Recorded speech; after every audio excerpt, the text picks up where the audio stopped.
Deoria senior secondary विद्यालय की online classes में आप सभी का मैं स्वागत करता हूं। माता सरस्वती जी की चरणों में प्रणाम करते हुए हम अपने अध्ययन कार्य को आगे बढ़ाते हैं। महादेव वर्मा के उस अध्याय जिसका नाम भक्तिन है, जिसकी कुछ कहानी आप पिछले 2 वीडियो में पढ़ चुके हैं, ये तीसरा वीडियो मैं आप लोगों के सामने लेकर के पेश हुआ हूँ। और इस वीडियो को आप लोग देखें, समझें।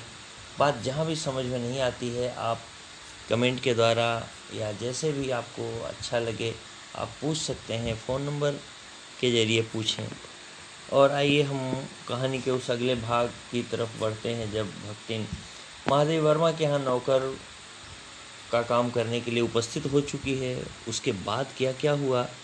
दूसरे दिन पहले तो परिचय वगैरह हो गया था, आपने देखा ही, और उसके गले में कंठी माला पहनने के नाते उसका नाम भक्तिन रख दिया महादेव वर्मा ने। दूसरे दिन तड़के ही सिर पर कई लोटे औंधा कर यानी कई लोटे पानी डालकर उसने मेरी धुली धोती जल के छींटों से पवित्र कर पहनी और पूर्व के अंधकार और मेरी दीवार से फूटते हुए सूर्य और पीपल का 2 लोटे जल से अभिनंदन किया। यानी जब सूरज निकल रहा था उसी समय सूर्य भगवान का अभिनंदन किया, यानी उनको जल इत्यादि चढ़ाया। 2 मिनट नाक दबाकर जप करने के उपरांत जब वह कोयले की मोटी रेखा से अपने साम्राज्य की सीमा निश्चित कर चौके में प्रतिष्ठित हुई। सोचिए, दिन उगा नहीं तब तक वो स्नान करके 4 लोटा पानी सिर पर डाली, और डालने के बाद में इनकी दीवार और पीपल के बीच से जो सूरज दिख रहा था उस सूर्य को जल भी चढ़ा दिया। जल चढ़ाने के बाद में क्या कि कोयले से एक रेखा खींच दी कि यहाँ मैं खाना बना रही हूँ, यहाँ कोई अंदर प्रवेश नहीं कर सकता, ये मेरी सीमा रेखा है। इस रेखा को खींच करके वह चौके में घुस गई, प्रतिष्ठित हुई, चौके में प्रवेश किया, यानी खाना बनाने का कार्य प्रारंभ किया। तब मैंने समझ लिया कि इस सेवक का साथ टेढ़ी खीर है। तब महादेव वर्मा को लगा कि ये सेविका आई है, इसके साथ रह पाना बड़ा मुश्किल होगा। अपने भोजन के संबंध में नितांत वीतराग होने पर भी मैं पाक विद्या के लिए परिवार में प्रख्यात हूँ। मैं भोजन को अपने पसंद के हिसाब से नहीं खाती हूँ, जो भी मिला खा लिया, कभी कोई नानुकर नहीं की।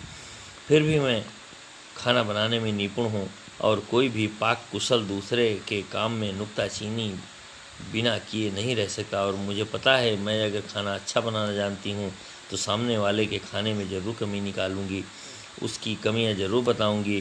पर जब छूत पाक पर प्राण देने वाले व्यक्तियों का बात बात पर भूखा मरना स्मरण हो आया और भक्तिन की शंकाकुल दृष्टि में छिपे हुए निषेध का अनुभव किया, तब कोयले की रेखा मेरे लिए लक्ष्मण के धनुष की खींची हुई रेखा के सामने दुर्लभ हो गई। अर्थात जब मैंने देखा कि भक्तिन तो ऐसी कोयले की रेखा खींची है, उसको देखने से लगता है कि वह किसी का भी अंदर प्रवेश नहीं होने देगी, तब मेरे लिए समस्या बन गई। मैं अब उसके किसी कार्य को जाके देख ही नहीं सकती थी, और अगर मैं ज़बरदस्ती करती तो वो खाना पीना छोड़ देती, और ऐसा मैं करने नहीं देती। इसलिए मैं मजबूर हो गई।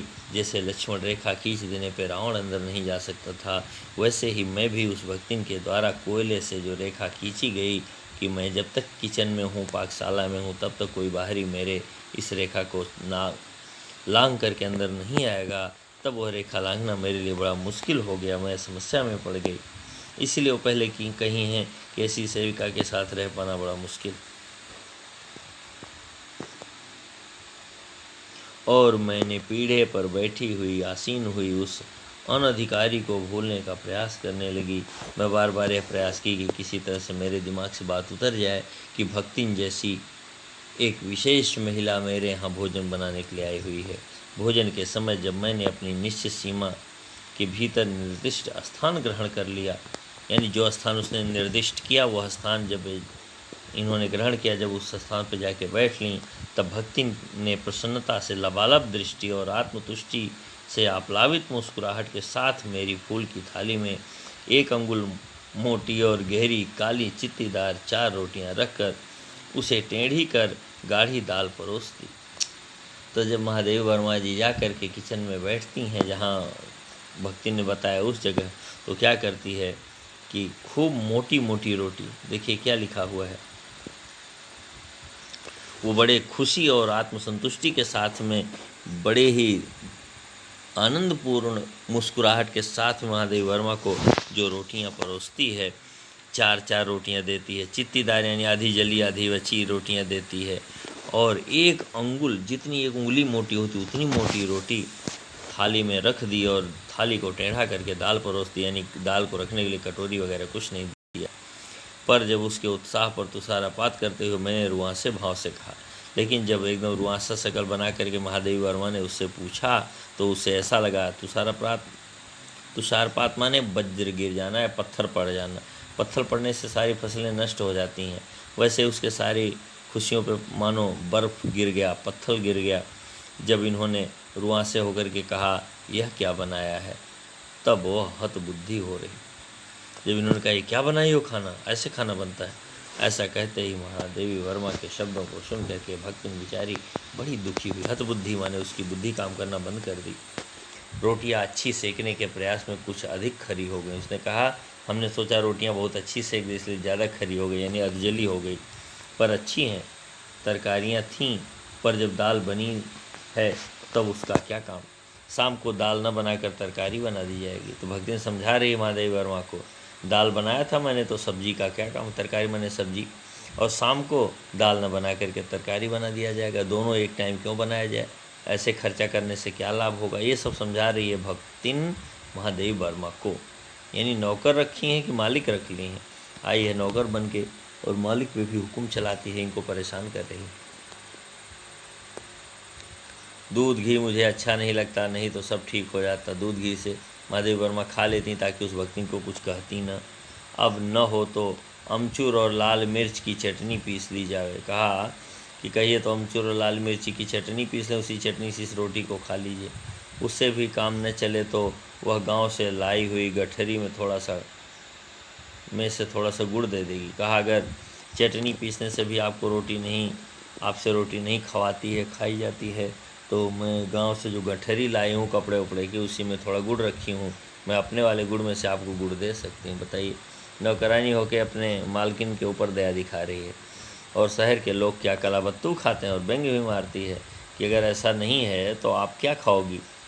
शहर के लोग कलाबत्तू माने खाने का कोई बहुत बड़ा भाग, व्यंग्य है इसका ये अर्थ निकल रहा है कि कोई बहुत बड़ा खाना थोड़ी खाते हैं, बहुत ऐसी चीज़ खाते हैं जो कहीं मिलती ना हो। यही सब तो शहर वाले भी खाते हैं। फिर वह कुछ अनाड़ी या फूहड़ नहीं है, यानी मैं अनाड़ी और फूहड़ थोड़ी हूँ। उसके ससुर पितिया, ससुर अजिया, सास आदि ने उसकी पाक कुशलता के लिए न जाने कितने मौखिक प्रमाण पत्र दे डाले हैं।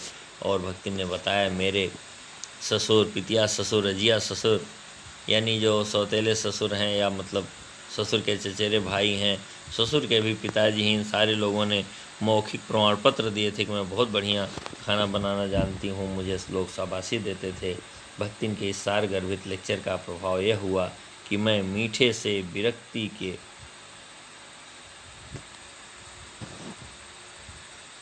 बावजूद भक्तिन के सार गर्भित लेक्चर का प्रभाव यह हुआ कि मैं मीठे से विरक्ति यानी मीठा नहीं खाती थी।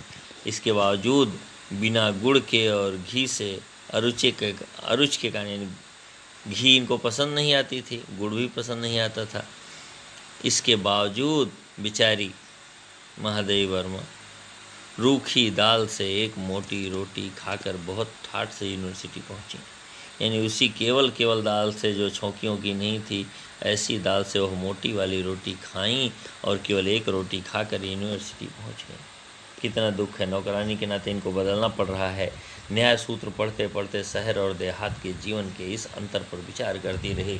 मैं न्याय शास्त्र की क्लास ले रही थी और उसको पढ़ते पढ़ते मैं ये विचार भी कर रही थी कि अरे देहात वाले ऐसे खाना खाते हैं, शहर वाले हम लोग किस तरह से कितने अच्छे से खाना खाते हैं। अगर देहात वाले ऐसे ही खाते हैं तो उनका जीवन कितना दुखपूर्ण है। अलग भोजन की व्यवस्था करनी पड़ी थी।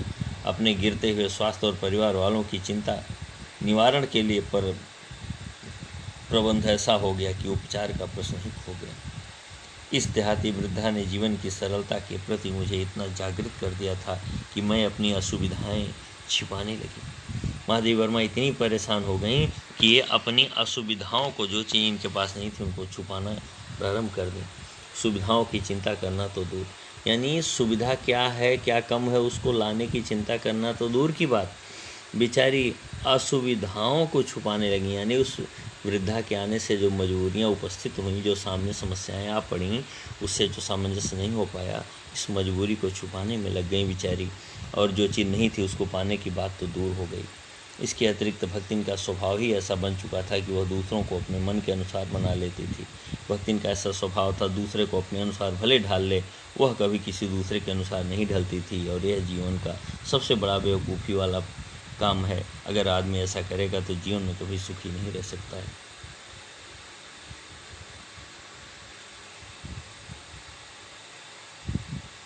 पर अपने संबंध में किसी भी प्रकार के परिवर्तन की कल्पना तक उसके लिए संभव नहीं थी। वह स्वयं को कभी भी किसी प्रकार से परिवर्तित नहीं कर सकती थी, करना चाहती थी। दूसरे को अपने हिसाब से चाहती थी, सब लोग मेरे हिसाब से ढल जाएं। इसी से मैं आज अधिक देहाती हूँ। महादेवी वर्मा कहती हैं, इसीलिए आज मैं बहुत ज़्यादा देहाती बन गई, लेकिन भक्तिन पर मेरा कोई असर नहीं पड़ा। पर उसे शहर की हवा नहीं लग पाई। यानी महादेवी वर्मा के यहाँ आई हुई भक्ति नौकरानी शहरी नहीं बन पाई, उल्टे महादेवी वर्मा जी देहातीन हो गईं। मकई का रात को बना दलिया सवेरे मट्ठे के साथ सौंधा लगता है, ऐसा भक्तिन कहती थी। पता ये मकई यानी भुट्टा जो है, उसके दाने का बना हुआ दलिया माने मोटा पिसा हुआ आटा सवेरे मट्ठे से खाने पे सौंधा सौंधा लगता है, ऐसा वो कहती थी। जबकि वो खाना शायद आप इंग्लिश मीडियम वाले बच्चों के लिए तो एकदम संभव नहीं है, आज के लोगों के लिए भी संभव नहीं है। बाजरे के तिल लगाकर बनाए हुए पुए गरम कम अच्छे लगते हैं, यानी ठंडे हो जाएं तो अच्छे लगते हैं। बताइए, खाना जब ठंडा हो जाएगा तो कितना अच्छा लगेगा। वो भी बाजरे का तिल लगाकर बनाए हुए पुए कितने अच्छे लगेंगे भगवान जाने। भक्तिन को अच्छे लगते थे।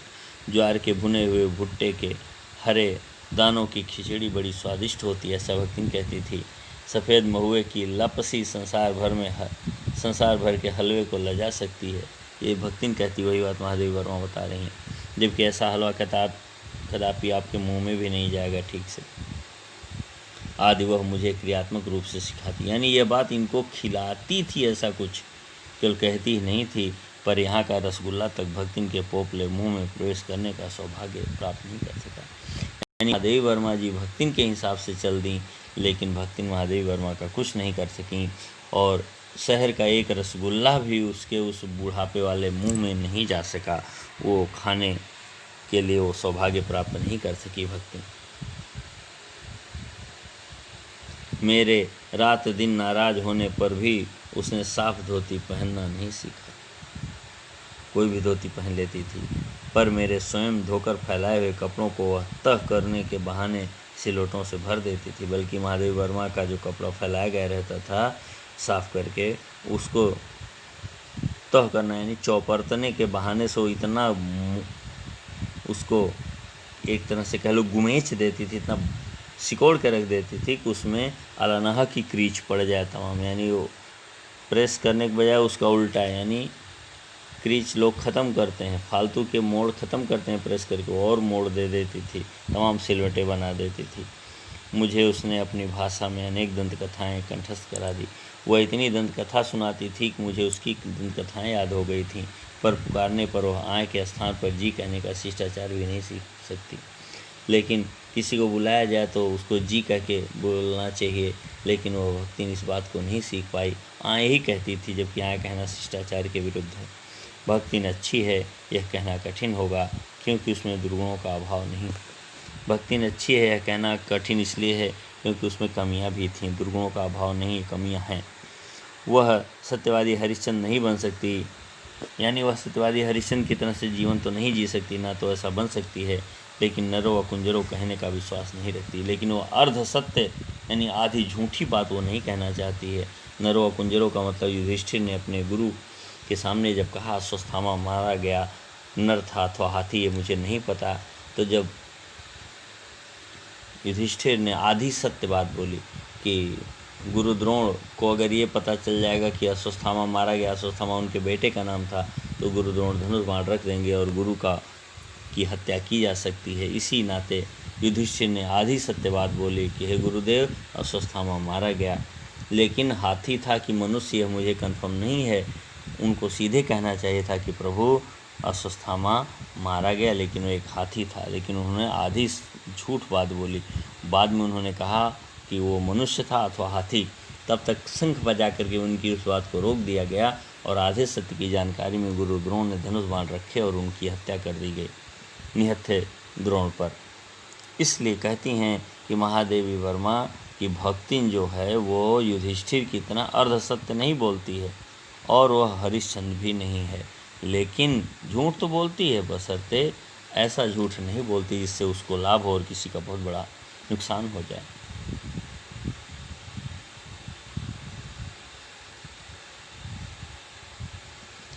भक्तिन अच्छी है यह कहना कठिन होगा, क्योंकि उसमें दुर्गुणों का अभाव नहीं। वह सत्यवादी हरिश्चंद्र नहीं बन सकती, पर नरों व कुंजरों कहने में विश्वास भी नहीं करती। मेरे इधर उधर पड़े पैसे रुपए भंडार घर की किसी मटकी में कैसे अंतर्हित हो जाते हैं, यानी भंडार घर की एक गगरी में मटकी में उन पैसों को छुपा के रख देती थी। यह रहस्य भी भक्ति जानती है, पर उस संबंध में किसी के संकेत करते ही वह उसे शास्त्रार्थ के लिए चुनौती दे डालती। अगर कोई कह दे कि तुम महादेव वर्मा का पैसा जो है छुपा करके एक घड़े में चुरा के रख देती हो, तो शास्त्रार्थ करने लगती थी मैं चुरा के रखती नहीं हूँ, उनका पैसा उनके ही काम आएगा और मैं उसको क्यों सुरक्षित रखती हूँ, जिसको स्वीकार कर लेना किसी तर्क शिरोमणि के लिए संभव नहीं है। कोई तर्क शिरोमणि इस बात को स्वीकार नहीं करेगा, लेकिन भक्ति ने इतना लेक्चर पिलाएगी, इतना डायलॉग मारेगी, इसलिए लोग चुप हो जाते थे। यह उसका अपना घर ठहरा, पैसा रुपया जो इधर उधर पड़ा देखा संभाल कर रख दिया, वो उसको अपना घर कहती है और कहती है जो इधर उधर पड़ा देखती हूँ उसको संभाल कर रख देती हूँ। यह क्या चोरी है? ये कोई चोरी थोड़ी है। उसके जीवन का परम कर्तव्य मुझे प्रसन्न रखना है, यानी वो भक्ति मुझे प्रसन्न रखने का ही एकमात्र उद्देश्य लेके चलती है।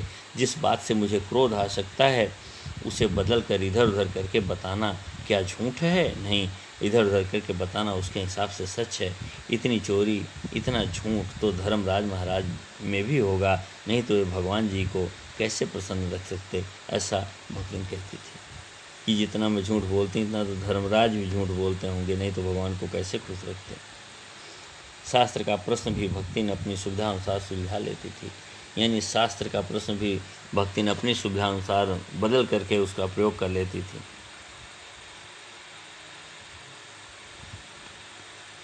मुझे स्त्रियों का सिर घुटाना अच्छा नहीं लगता, यानी महादेव वर्मा को। अतः मैंने भक्तिन को रोका। उसने अकुंठित भाव से उत्तर दिया, यानी निर्भीक होकर उत्तर दिया कि शास्त्र में लिखा है।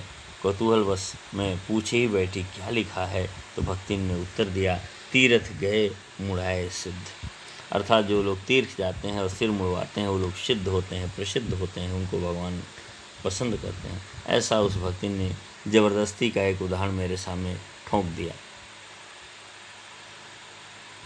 कौन से शास्त्र का यह रहस्यमय सूत्र है, यह जान लेना मेरे लिए संभव नहीं था। यानी अगर मैं ये पूछती तो भक्ति 70 बहाने करके अपनी बात को वहाँ से हटा लेती। इसीलिए मैंने पूछा भी नहीं और वो बताई भी नहीं कि कौन से शास्त्र में लिखा है कि तीर्थ जाने से और सिर मुड़वाने से व्यक्ति प्रसिद्ध होता है।